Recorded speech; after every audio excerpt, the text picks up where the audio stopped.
বৌ ভাত খাব লৈছা নি? অঁ কিহেদি খাব লৈছা আজি? এয়া গাহৰি লাই আলু আৰু এয়া সুদা দালি আৰু এয়া চাটনি। চাটনিটো কিহৰ? চাটনি হৈছে ৰঙালাও গুটি আৰু পদিনা চাটনি। এতিয়া খাই কোৱাচোন কেনেকুৱা লাগিছে খানাটো?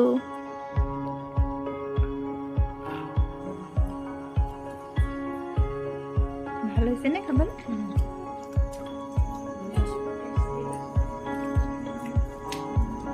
ৰেচিপিটো লাগে যদি পিছত দি দিম। দি দিবা দেই।